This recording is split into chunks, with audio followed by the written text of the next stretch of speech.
Muy buenos días. El día de hoy la Jurisdicción Especializada en Delincuencia Organizada del Organismo de Investigación Judicial, junto con la Fiscalía Adjunta Especializada en Delincuencia Organizada, realizaron un total de 47 allanamientos en diferentes puntos del país con la finalidad de pasar a la justicia a 52 personas imputadas por varios delitos de fraude registral, falsedad ideológica y también lo que es legitimación de capitales. De esas personas se esperan detener 42 personas, ya se han logrado la detención de al menos 36 personas y de las 6 restantes pues es cuestión nada más de poder hacer las diferentes detenciones en el transcurso del día. Este caso inicia hace aproximadamente 2 años y medio, se da producto de una serie de estafas que estábamos investigando en la sección de fraudes de OIJ y determinamos que hay un factor en común en todas estas estafas y vemos la presencia de 2 españoles, un sujeto de apellido León de 41 años de edad y otro sujeto de apellido Gómez de 42 años de edad. Estas personas no tienen un estatus migratorio regular en el país, están en este momento realizando los trámites para regularizar su estatus. Y cuando notamos esta situación, pues pasamos a hacer una investigación más exhaustiva, siendo que producto de la misma se logró determinar que estábamos ante la presencia de una organización criminal bastante consolidada y que esta organización criminal en apariencia pues se dedicaba a sustraer o robarle propiedades a personas en el país y posteriormente las legitimaba vendiéndolas a terceros de buena fe.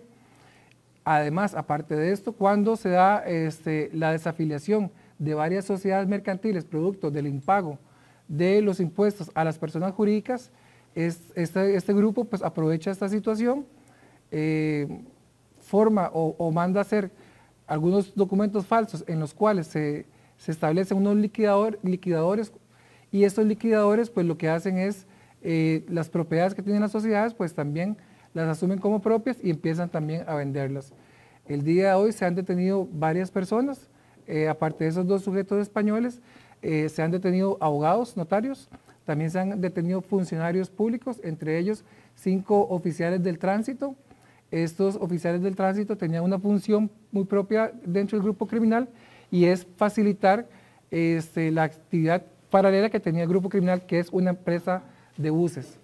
Las empresas de buses son de la ruta de Tambor, de Alajuela, San José, barrio San José de Alajuela y también la ruta Caldera Punta Arenas. Aparte de esto, esta organización también tiene dan servicios especiales de buses y los tráficos o los oficiales de tránsito, ellos lo que hacían eran partes a las líneas de buses rivales para poder, digamos, sacarlas de circulación y en contubernio en apariencia con un funcionario del Consejo de Transporte Público, lo que hacían era pues toda la tramitología para que esas líneas de buses pudieran formar parte posteriormente del grupo criminal.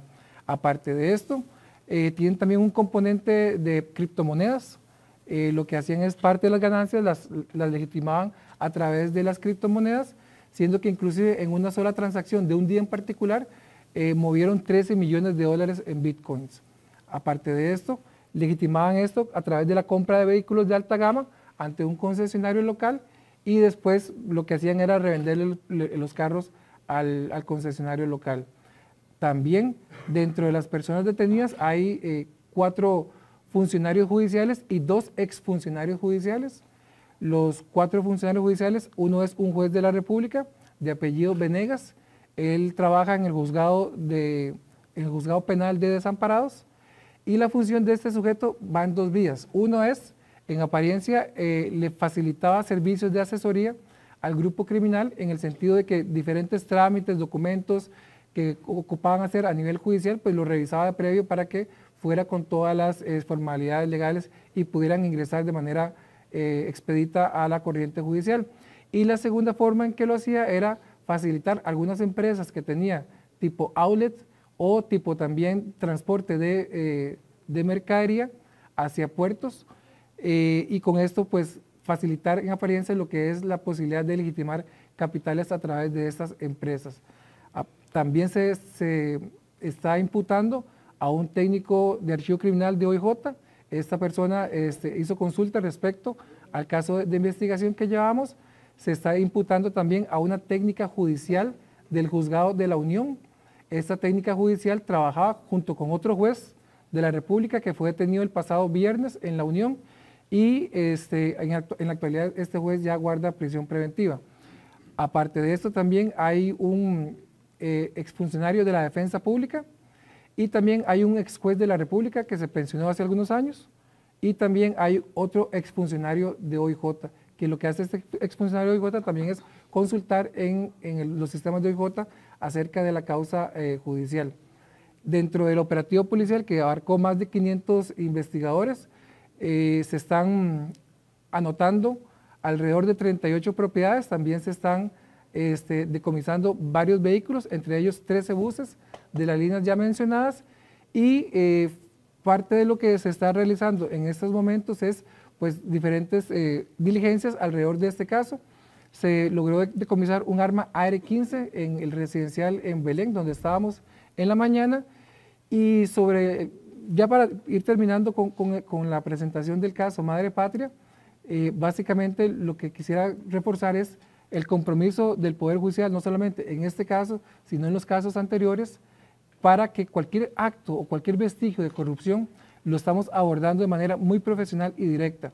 Solamente para que ustedes tengan conocimiento, en el caso del ex juez que fue asesinado en La Unión hace unas semanas, cuando se decomisa ese celular, encontramos más de 300.000 archivos en ese celular que hicimos, casi que tuvimos que detener una unidad completa de la sección de corrupción para que pudieran interpretar y revisar todos esos archivos a fin de determinar quiénes dentro del Poder Judicial de alguna forma estaban incluidos o participaban de esta situación.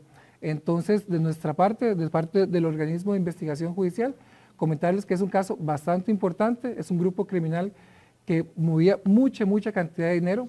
Nosotros tenemos contabilizado más de 100 propiedades que están asociadas a diferentes fraudes registrales y de la misma boca de los sospechosos, ellos indicaban tener más de 300 propiedades que han robado de manera ilegal.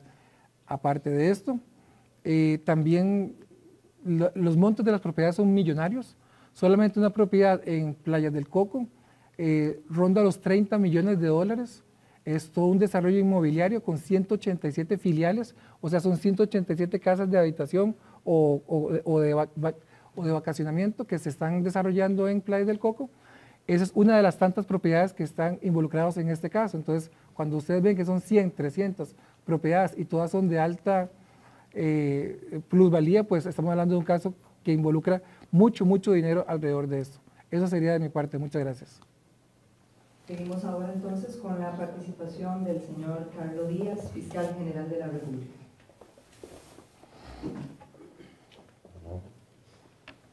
Buenos días.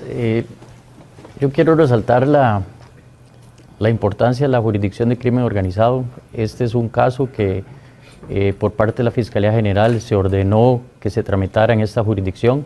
Ustedes pueden ver que esta jurisdicción ya no solo llevamos casos de narcotráfico o relacionados con narcotráfico. Este es un caso diverso.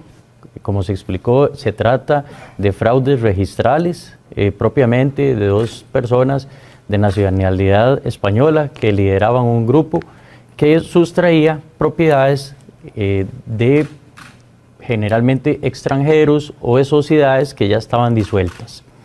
Y lo que a través de la tramitología correspondiente lograban que esas propiedades pasaran inicialmente en algunas de esas ocasiones a nombre de ellos o de sus familiares. Y con esto posteriormente las vendían a terceros de buena fe.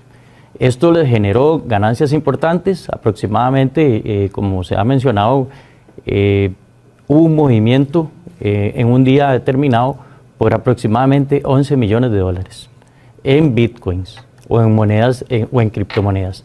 Esta situación ha hecho que este grupo, bueno, se diversificara también a través de las ganancias que obtenían e invirtieran, por ejemplo, en empresas de autobuses. Y esto a su vez, bueno, generó también parte de la actividad ilícita que genera estas empresas de autobuses, que ellos también intentaran corromper funcionarios, lo cual lograron a través de, como se ha indicado, a través de un juez de la República, a través de funcionarios judiciales y también a través de incluso de policías de tránsito. Esta organización es bastante fuerte, manejaba bastante volumen de dinero, bastantes propiedades y definitivamente es parte de la actividad que tenemos que ir nosotros mapeando. Se originó prácticamente en la Fiscalía de Fraudes un trabajo conjunto con el organismo de investigación judicial, en donde de manera separada no hubiéramos logrado estos resultados. Pero haciendo el análisis de cada uno de los casos, encontramos comunes denominadores y esto nos llevó a tramitar este caso a través de la vía y la jurisdicción especializada en delincuencia organizada, dando los resultados que hoy ustedes pueden observar. A continuación, las palabras del señor Orlando Aguirre, presidente de la Corte Suprema de Justicia.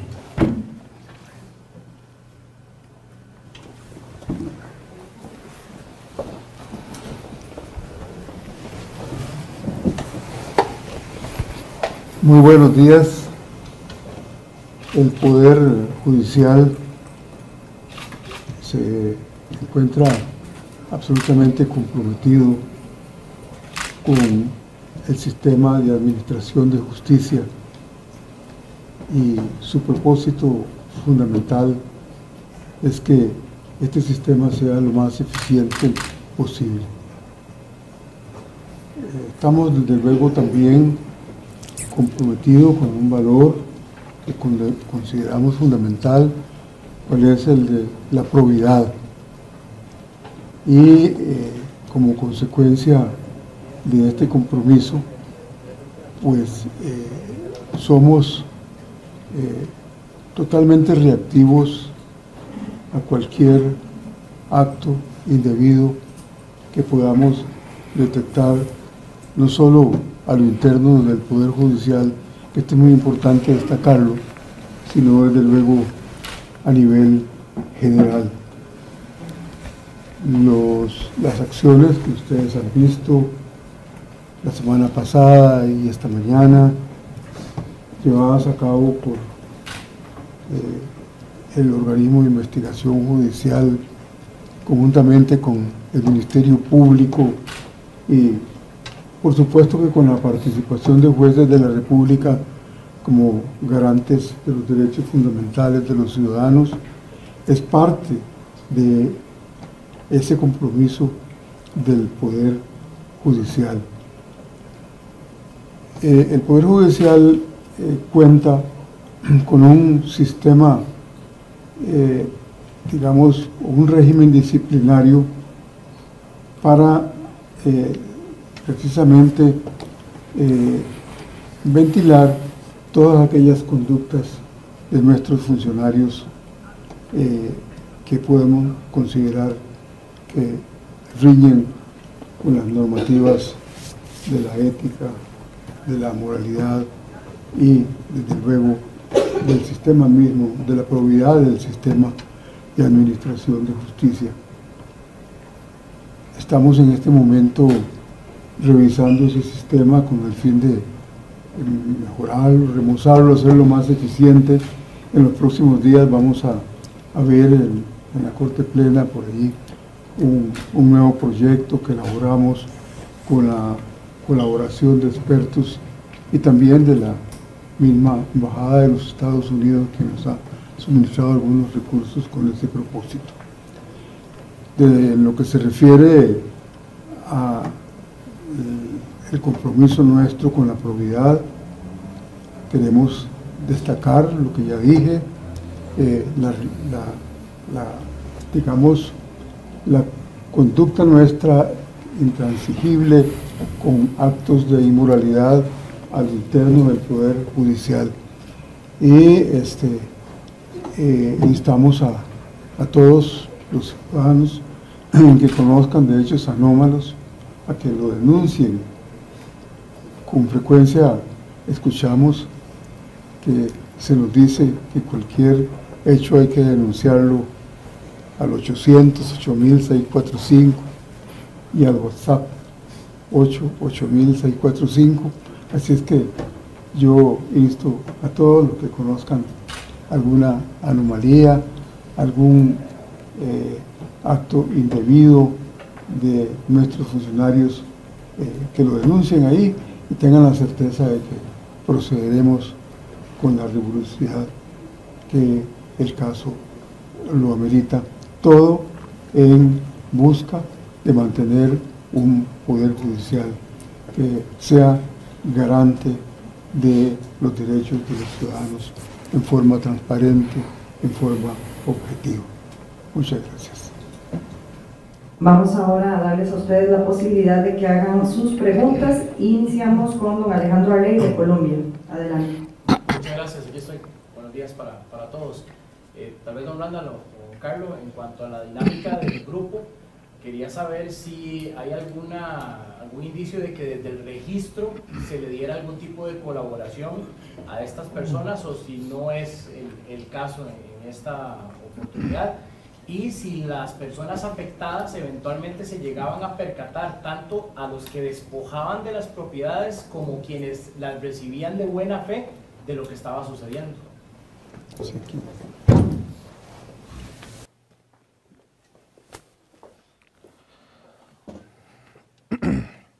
Participación de funcionarios del registro público no se encontró. Eso es importante porque en realidad todo el ardid o toda la estratagema la hacían a nivel de notarios.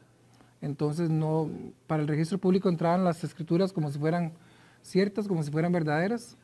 En cuanto a la otra pregunta, lo que te tengo que decir es que algunas personas se daban cuenta de la situación y ponían denuncias, otras a la fecha no se han dado cuenta de lo que ha sucedido, y otras personas inclusive se veían afectados directamente por el tipo de negocios que se hacían.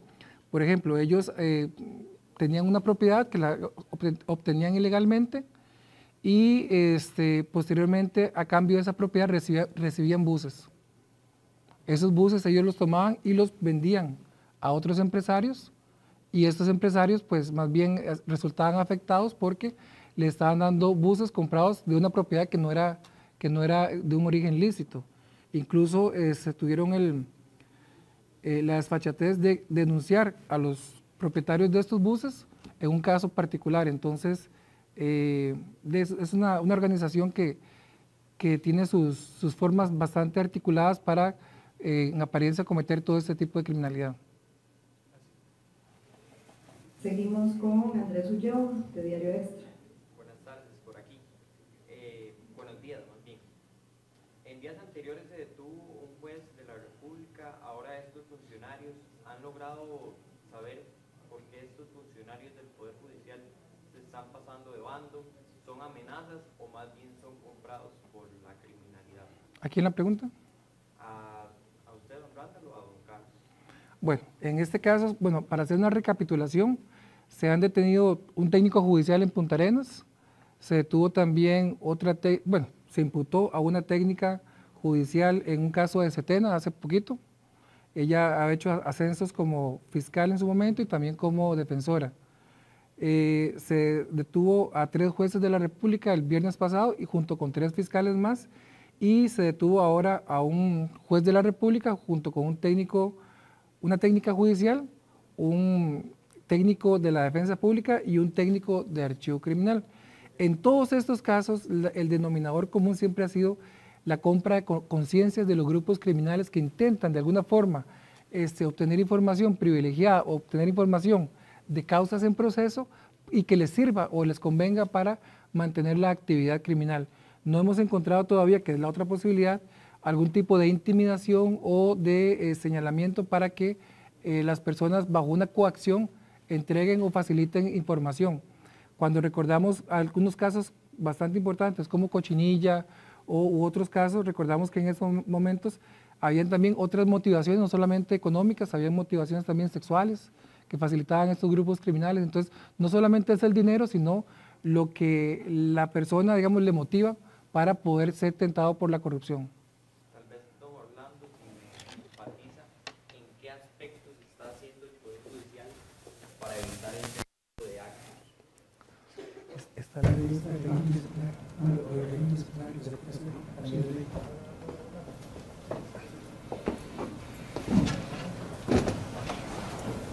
Bueno, como se señalaba, nosotros tenemos un régimen disciplinario que es, digamos, bastante robusto y reacciona siempre en todos estos casos, iniciando el procedimiento que corresponda, desde luego respetando el debido proceso. Como le decía, hemos estado preocupados por este tema y por esa razón es que vamos a presentar en breve a la Asamblea Legislativa un proyecto de reforma de ese régimen con el fin de hacerlo más expedito, más eficiente. Eso es lo que nosotros hacemos en cuanto a los hechos que constatamos, pero también tenemos medidas preventivas en lo que es la selección del recurso humano a través de investigación de vida y costumbres de las personas que aspiran a ingresar al Poder Judicial. No obstante eso, como algunas veces constatamos que personas que están pretendiendo ingresar al Poder Judicial tienen ya de antemano algún nexo con el crimen organizado. Así lo vimos no hace mucho con alguna persona que estando con nombramientos interinos, pues es detenida por el OIJ a raíz de una investigación llevada a cabo. Esa persona todavía no tiene nombramientos en propiedad, pero está aspirando. Pero la verdad es que nosotros nos preocupamos mucho por lo que es el examen de la vida y de las costumbres de las personas, no solo en forma manual, como se dice, con investigaciones que hacen trabajadores sociales y psicólogos, sino también a través de mecanismos informáticos, ¿verdad? Con programas informáticos que nos permiten rastrear pues los antecedentes de las personas que están pretendiendo ingresar aquí al sistema. Seguimos con el colega Dirén de La Nación. Buenos días, don Randall. A mí me gustaría saber si entre los detenidos hay dos hombres de apellidos Chávez Arias, hijos del empresario Omar Chávez, y asimismo me gustaría saber cuál fue la participación de ellos dentro de esta organización, y también si parte de las víctimas de este grupo es un señor llamado Manuel Álvarez Méndez, quien desapareció en el 2018.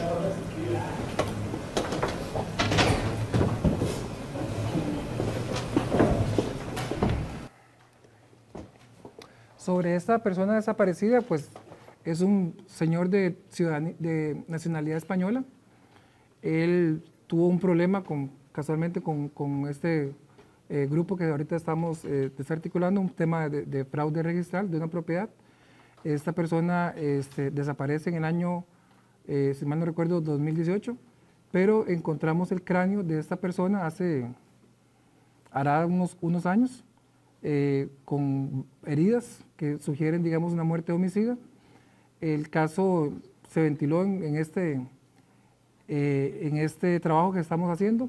Sin embargo, no te podría dar más detalles porque estamos trabajando y lo estamos tratando de determinar algunos puntos ahí que nos quedan pendientes, pero hay una correlación, digamos, es un español y los otros dos cabecillas son españoles, hay un tema de fraude registral de por medio y es una muerte homicida. Entonces, lo estamos trabajando para determinar qué se puede vincular con respecto a esta situación, pero eso es lo que te podría decir. Sobre los otros sujetos de apellido Chávez Arias, no te podría dar de momento más detalle. Seguimos con José Adelio de CR Hoy. Buenos días, yo tengo varias consultas. Uno con respecto al tamaño del caso y a la aplicación de GEDO. Tal vez, don Carlos, si nos puedes detallar un poco más si este es el primer caso que se tramita bajo GEDO que no corresponda a narcotráfico o sicariato. Y también si es uno de los allanamientos más grandes en la historia del OIJ, si tienen ustedes registro de eso a sabiendas de la cantidad de detenidos y también de la cantidad de allanamientos. Y por otro lado, si ustedes dos me podrían tal vez dar un criterio con respecto a la vinculación constante de notarios y de abogados en prácticas ilícitas. Hace, creo que fue semana y media, 2 semanas, estaba el caso de los vehículos, que se prestaban también abogados para autenticar, digamos, vehículos que habían sido robados. Hay alrededor de 80 abogados que están suspendidos según el Colegio de Abogados. Entonces también cómo abordar esa problemática, ¿verdad?, de personas que tienen fe pública que la están utilizando para cometer delitos. Bueno, vamos a ver. El caso más grande que tiene OIJ a la fecha son 54 allanamientos, cochinilla y 70 detenciones. Este caso en particular iba a ser igual de 54 o 55 allanamientos, sin embargo, a la hora que nos otorgan los allanamientos, pues hay algunos que no vio el juez necesidad de otorgarlos, como por ejemplo el técnico judicial de archivo criminal y otros. Entonces el caso termina en 47 allanamientos. Es el segundo más importante en la historia de OIJ, por así decirlo, en cuanto a cantidad de allanamientos.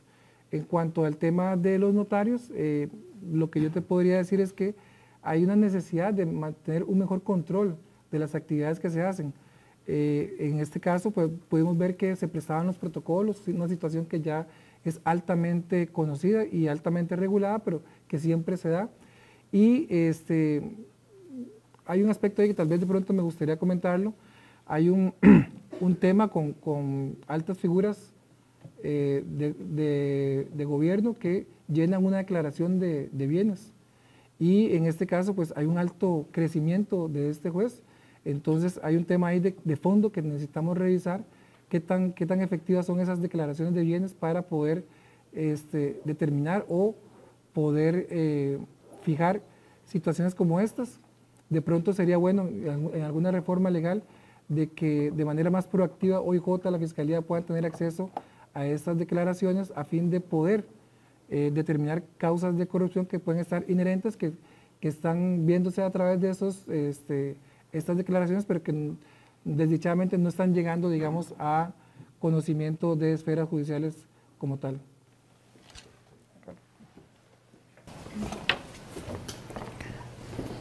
Bueno, la jurisdicción especializada en delincuencia organizada prácticamente tiene 1 año.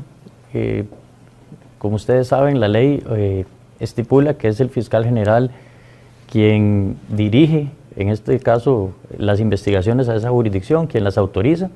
Esta ha sido una labor bastante ardua.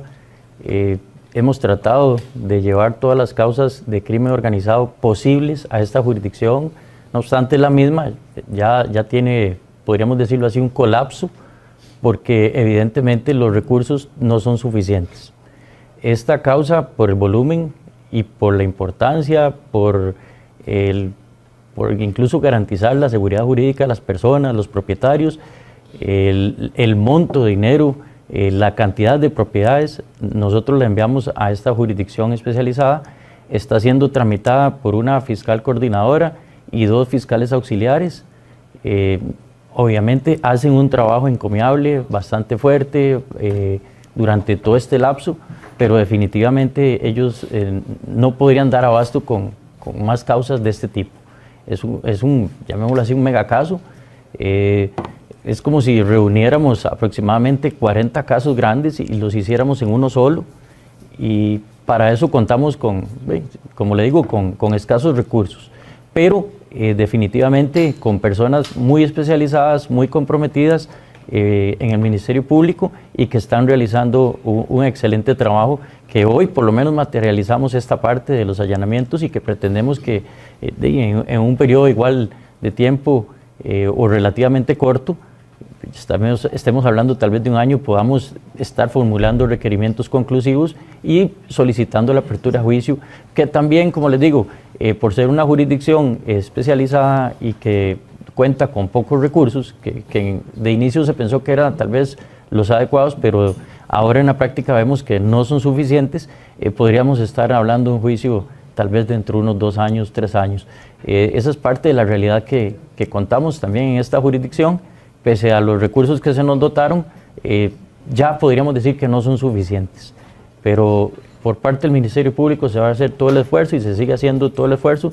Igual resaltar que no vamos a tolerar ningún acto de corrupción, sea de quien sea, y eso es parte de del compromiso que tenemos en la Fiscalía General y de todos los fiscales. Carlos, perdón, nada más un detalle. Si es la primera causa no relacionada al narcotráfico que es pasada a GEDO. Sí, efectivamente, es una, como lo dije al inicio, es una causa que no tiene que ver con narcotráfico, que tenía que ver con fraudes registrales y que decidimos que, como lo dije anteriormente, por el volumen, por la cantidad de personas, por el daño social, por el daño económico, fuera a la jurisdicción especializada. Seguimos con David Quintana de Anticavisión.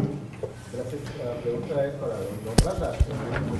Un video que yo hoy el grupo mencionaba con preocupación Bitcoin, hizo una pausa. Ustedes están investigando algunos otros casos relacionados a este tipo de transacciones que podrían estar blanqueando. Y para el fiscal, sé que todo sistema judicial no es inmaculado, no obstante, todos los casos que relacionaba también el colega de la Nación indica de que es la punta del iceberg apenas esto y que podrían haber otros casos relacionados a corrupción dentro del sistema judicial. ¿Se te contesta eso, por favor? Gracias. Bueno, las criptomonedas, el Bitcoin es una de las tantas monedas que existen. Las criptomonedas llegaron para quedarse. En la actualidad es una forma muy fácil de poder adquirir dinero y poder legitimarlo dentro del sistema bancario nacional o entre cualquier otra forma de forma de regularización de los dineros.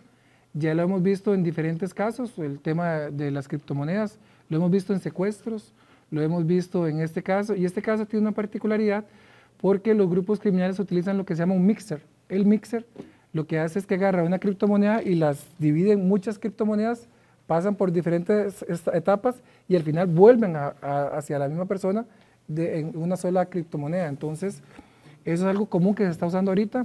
Por dicha, tenemos la tecnología para hacer esa trazabilidad de esos dineros. Hay que recordar que a pesar de que se crea que es algo que está en el ciberespacio, pues tiene esa posibilidad de ser trazable, a diferencia del efectivo, que el efectivo sí no es trazable. Entonces, nosotros tenemos por dicha el músculo, la posibilidad de hacer toda esa trazabilidad de los dineros a través de las criptomonedas, y es algo que cada vez más usualmente se está usando, no solamente para casos de fraude registral, para, por ejemplo, pagos de lo que es venta de droga o transporte internacional de droga. Lo más usual es que se haga ahora con bitcoins, o en realidad, como digo, bitcoins es un tipo de moneda, con criptomonedas, porque para un grupo criminal no es tan fácil trasladar 5 o 10 millones de dólares hacia Costa Rica, pero a través de una criptomoneda pues lo hacen inmediatamente. Entonces es parte de la realidad que estamos teniendo en la actualidad. Seguimos con... Pero falta la otra. No, falta, sí, perdón. Bueno, por parte del Ministerio Público nosotros investigamos todas las denuncias que se nos presenten contra cualquier funcionario, sea judiciales o no sean judiciales. Es parte de nuestra labor. Incluso le puedo decir que estamos siendo proactivos por parte de la Fiscalía en ese sentido. ¿Y a qué me refiero? Hemos solicitado a diferentes cuerpos policiales, incluso a nivel interno del mismo Ministerio Público, a diferentes personas que nos hagan llegar información de funcionarios que se cree que andan en corrupción o que están en corrupción. Y ahí es donde entramos, como le digo, de manera proactiva. Vamos a realizar las investigaciones que correspondan y determinar si existe responsabilidad de ellos. Obviamente en las causas como esta, que por añadidura, llamémoslo así, se sorprendió a personas funcionarias judiciales y personas funcionarias públicas en corrupción, nosotros vamos a ejercer la acción penal como corresponde, y vamos también a tratar de que estas personas no ejerzan más la función pública. Seguimos ahora con Sócrates Colindres de Despertar CR. Muy buenos días, señores, colegas de la prensa. Don Randall, ustedes manejan muy bien la estadística. ¿Tienen conocimiento de cuánto es la cantidad de funcionarios públicos que se han detenido en los últimos tiempos y si ha aumentado la cantidad de funcionarios públicos detenidos por casos de corrupción? Esa es una, disculpe, entonces la otra era para don Orlando. Don Orlando, ¿podría ampliarnos un poco más de qué es el tipo de reformas que ustedes quieren ampliar para el Poder Judicial para tratar de combatir los casos de corrupción. Gracias.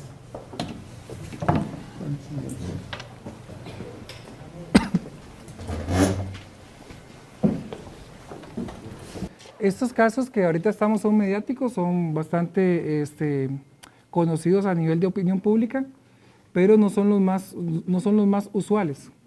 Los usuales son los casos de corrupción, generalmente asociada a algún tipo policial, asociada a algún tipo de funcionario público que trabaja en alguna institución pública. Yo te podría decir que de una estadística que revisamos este año, con respecto al año pasado, eran más de 100 funcionarios los que se habían detenido por actos de corrupción. Como te digo, estos son los más mediáticos, los más sonados, pero no son los usuales.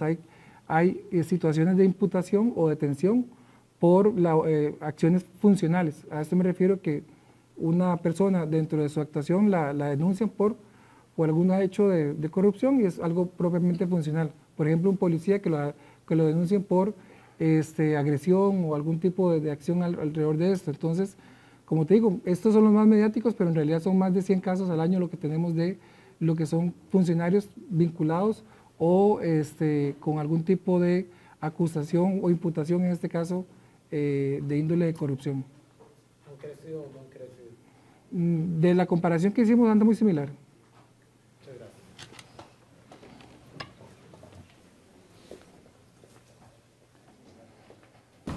Bueno, lo que se pretende con la reforma es, en primer lugar, simplificar el procedimiento. En segundo lugar, clarificar el tema de los plazos de restricción o de caducidad. Actualmente existe una gran confusión sobre ese tema que permite criterios diversos y con frecuencia la salida, digamos, de las personas a través de figuras como la prescripción o normalmente la caducidad. Entonces se está clarificando eso y estableciendo pues un plazo mucho más amplio para evitar precisamente que la acción, digamos, represiva pueda extinguirse con facilidad como ahora sucede. También el Poder Judicial tiene serias limitaciones en el campo de la investigación cuando se denuncian hechos que de alguna manera tocan con informaciones, digamos, de cuentas o inclusive con informaciones que han sido captadas en procesos de tipo penal a través de llamadas telefónicas que han sido intervenidas, es decir, a través de intervenciones, y entonces se está haciendo una propuesta para permitir que en casos de corrupción del sistema de administración de justicia se pueda acceder a esos medios probatorios que en este momento no podemos hacer. Es decir, en este momento si, digamos, existiera un proceso penal y ahí se capta alguna información para el proceso penal, nosotros no podemos utilizarla, aunque ya esté ahí, porque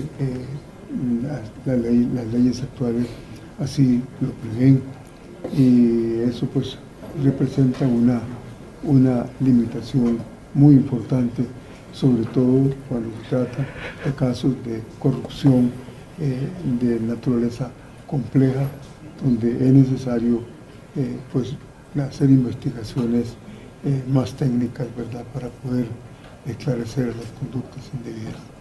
Gracias. Seguimos con el colega Alejandro Urbina de Trivisión. Gracias. Preguntas para don Randall. En la última audiencia del caso relacionado a los Lara, un juez dijo que la labor de los investigadores en el organismo de investigación judicial se está viendo afectada porque exfuncionarios están asesorando a los grupos delictivos en cuanto a las técnicas de investigación, en cuanto a la ciencia que ustedes utilizan para dar con estos grupos criminales, en cosas tan básicas como las llamadas, pruebas, etc. ¿Están enfrentando ustedes esta dificultad en este momento, principalmente con exfuncionarios que deciden retirarse y asesorar a estos grupos criminales?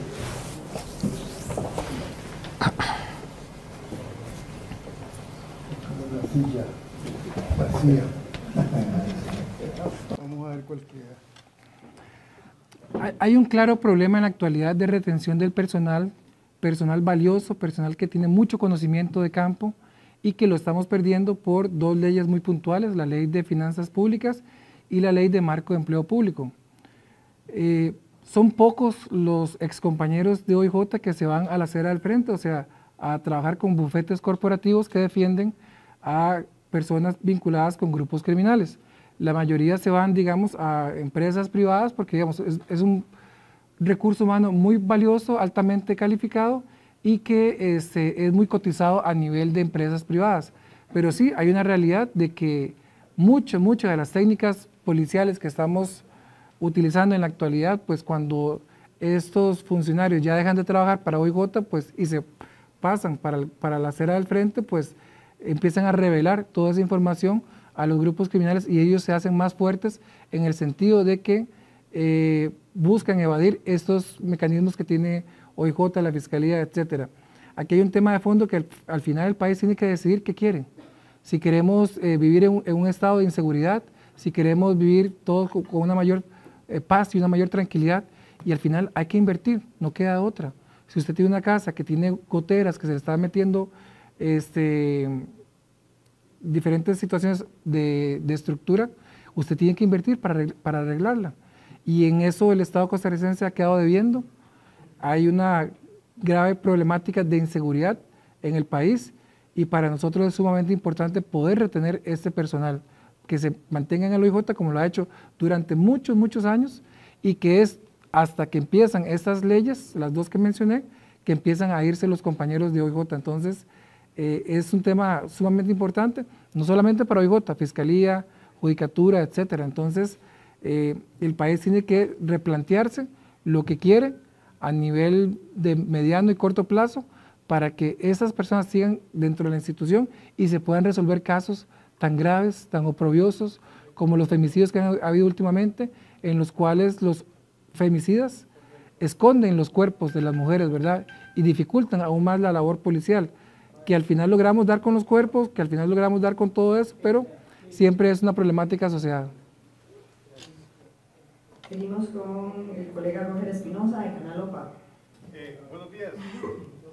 Viendo la situación que se presenta, que son alrededor de 100 propiedades, ¿verdad?, que fueron, se apoderaron esta organización, ¿qué tan sencillo es realizar este tipo de delitos registrales o por el contrario, esta organización estaba también conformada que a ellos se les facilitó este tipo de situaciones de pues, falsificar las escrituras de todas estas propiedades? Gracias. ¿A quién? Sí, bueno, vamos a ver, lo que usted ocupa es un notario que dé fe de que está vendiendo la propiedad. Entonces, si la persona que está al frente no es quien dice ser y no es el dueño de la propiedad, pues al tener esa fe pública del notario, pues se está creyendo en lo que dice el notario. Entonces, así de fácil puede ser perfectamente. Entonces, hay todo un tema ético, hay todo un tema moral al respecto de esto, pero más allá de esto, hay todo un tema de controles que se requieren mejorar. Ya esto no es nada nuevo, siempre han habido problemas de fraude registrales y siempre se están dando estas situaciones con ciertos notarios que traicionan el juramento que hicieron en algún momento de velar por los ideales de justicia y los ideales también de la transparencia. Entonces, en realidad la problemática está asociada más que nada a esa traición, a la confianza que se le depositó en su momento al notario. Seguimos ahora con Daniel Parra de State TV. Buenos días. Don Orlando, estas detenciones de funcionarios por supuesta corrupción, ¿lo ve usted como una crisis interna? Y no sé, don Carlos, ¿fortalecerá usted la Fiscalía Anticorrupción dado a estos hechos que ya tocaron el Poder Judicial?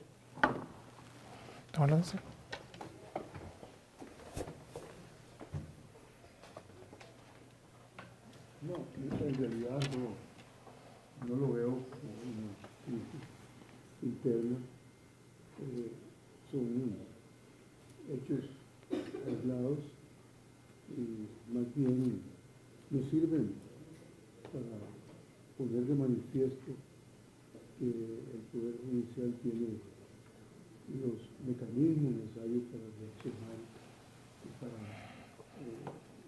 impedir que la corrupción penetre el sistema.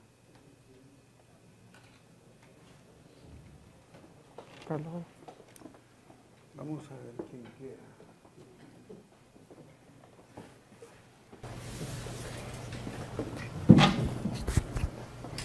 Por supuesto que es necesario fortalecer la Fiscalía Anticorrupción, pero yo diría que no solo esa.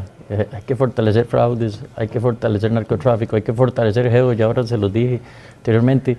Se crea una jurisdicción, se le dota personal, pero prácticamente por la dinámica de los juicios, por lo grandes que son, no tenemos la capacidad de que esta jurisdicción atienda todos los casos de crimen organizado, y van a tener que mantenerse muchos en la jurisdicción ordinaria. Definitivamente es parte de lo que hemos venido diciendo ya durante mucho tiempo. Necesitamos crecer en seguridad, Fuerza Pública necesita crecer, OIJ necesita crecer, el Ministerio Público necesita crecer. Obviamente esto conlleva que también los jueces necesitan crecer, o sea, el sistema judicial en sí y el sistema de seguridad en sí necesita crecer. Necesitamos más recursos, esto es definitivo. Nos han dotado de algunos recursos, sí, eso lo agradecemos mucho, pero aún así no son suficientes y necesitamos crecer para atender la delincuencia, que esa no nos espera y crece aún más todos los días. Entonces la deficiencia de recursos es evidente, pero aún así nosotros no nos escudamos en esa deficiencia de recursos y realizamos nuestro trabajo de manera encomiable y con fortaleza para poder erradicar la delincuencia y la corrupción en los diferentes sistemas. Tenemos una pregunta más de los colegas de Diario Extra. Sí, muy buenos días. Para ver si nada más se nos resumen un poco sobre este caso en particular, en el que ya varios funcionarios judiciales están involucrados. ¿Qué piensan hacer ustedes con respecto a este tema, en donde ya la semana anterior también se habían detenido 6 funcionarios judiciales que estaban involucrados en una organización criminal, al parecer?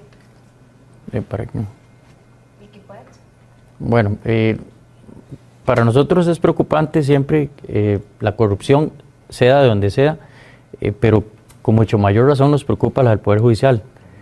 Nosotros realizamos un trabajo, como lo digo, bastante fuerte, intachable. En ese sentido no vamos a tolerar la corrupción de ningún tipo, vamos a ser fuertes en la persecución de los delincuentes y sobre todo de las personas que trabajan para el sistema, ya sea el sistema, me refiero en general, poder legislativo, poder ejecutivo, poder judicial, que se vean involucrados en corrupción. Y definitivamente vamos a seguir dando nuestro mejor esfuerzo, realizando las investigaciones de manera sólida para poder acabar, por lo menos, lo digo a nivel interno, con este tipo de actos delictivos. Seguimos con una consulta de Canal 8 de Cristina Hidalgo. Buenos días. Nada más quería saber si nos podían explicar de qué manera las investigaciones también tienen que cambiar, tomando en cuenta que hay personal interno metido en algunos grupos. ¿Cuáles estrategias para evitar que entre fiscales que están metidos en los grupos organizados se den cuenta que se están investigando? ¿Cómo ha cambiado también la manera de investigar dentro del Poder Judicial? Bueno, no le puedo dar mucho detalle porque estaría prácticamente revelando nuestras armas, pero sí le voy a decir que en este caso en específico hubo una gran estrategia tanto del organismo de investigación judicial como en la misma Fiscalía. ¿En qué sentido? Para que el caso no se pudiera visualizar por agentes externos o personas que vinieran a consultar. Como lo dijimos al inicio, ya había aproximadamente 24 causas en la Fiscalía de Fraudes que posteriormente hacen este megacaso, y para que las personas involucradas en esta investigación no se alertaran, tuvimos que manejar algunas estrategias, no voy a revelar cuáles, pero tuvimos que manejar, reitero, estrategia en ese sentido para que esa información de que estábamos investigando este caso y que ya no era simplemente 24 casos aislados en donde ya se nos iba a dificultar la investigación y que lo íbamos a hacer como un modus operandi en una sola causa, no se revelara a terceras personas. Incluso parte de esa actividad o ese secreto que mantuvimos es lo que logra de alguna u otra manera también visualizar que 3 funcionarios o al menos 4 funcionarios consultaron específicamente si existía una causa al respecto. Y eso fue lo que desató también que nosotros abriéramos causa contra 4 personas que de alguna u otra manera fueron utilizados por la organización para consultar si ellos estaban siendo investigados. Y es ahí como también, bueno, estas personas obviamente realizaron actos delictivos para esta organización, como era esa, alertarlos de que estaban siendo investigados, pero nuestros controles, el sigilo que tuvimos para tramitar esta causa, que bueno, hasta el día de hoy se mantuvo intacto.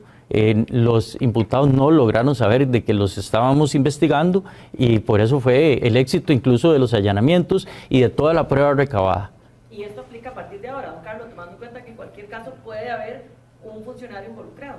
Efectivamente, bueno, esta jurisdicción especializada y en cualquier otra, incluso hemos tenido casos recientes en donde, bueno, previendo ese tipo de situaciones, nosotros tomamos todas las previsiones necesarias para que sea la cantidad menor de personas la que conozcan del caso, y una vez que también necesitamos trasladar esto a los órganos jurisdiccionales, a los jueces que van a conocer nuestras peticiones y que necesitamos también que se mantenga ese secreto, lo hacemos de manera coordinada y prácticamente entregando el expediente o las solicitudes en mano de un juez. Con esto vamos a reducir bueno, el manejo de la información por personas que de alguna u otra manera están buscando eso, información para trasladarla a las organizaciones delictivas.